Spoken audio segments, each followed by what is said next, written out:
Now we'll look at using a calculator to evaluate inverse trig functions.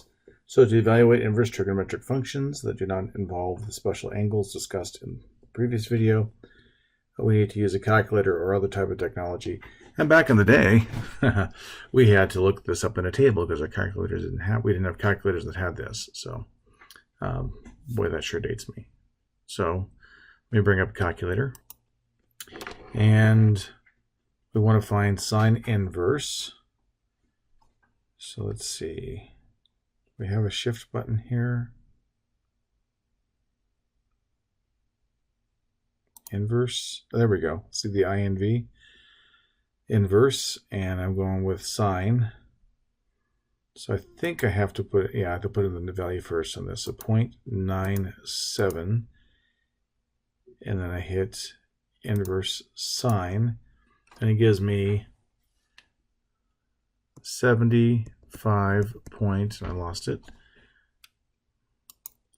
0.93 degrees. Okay, now let's try the same thing in radian mode. So go to radians. So I go to 0.97, inverse sine, and it gives me 1.3252.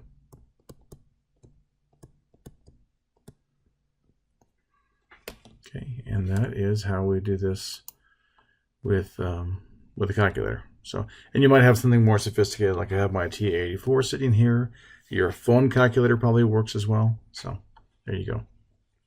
How to find an angle given two sides of a right triangle. So if you have your angle theta here, there's your opposite, there's your adjacent, there's your hypotenuse. So theta would be cosine inverse of the adjacent side over the hypotenuse. Theta would be sine inverse of the opposite over the hypotenuse. And tangent's going to be, so theta would be tangent inverse of the opposite over the adjacent. So what would this angle be? Well, we're dealing with an adjacent and a hypotenuse. So we'd say cosine inverse of 9/12, that's going to be our theta. So that's cosine inverse of, that's just 3/4, right? And let me pull up our handy dandy calculator. So I'll do inverse. Oh, we'll clear this off first. So I'll do 0.75, because that's 3/4, inverse cosine. And then you get, let's do degrees. I guess I'll do both. 0.7227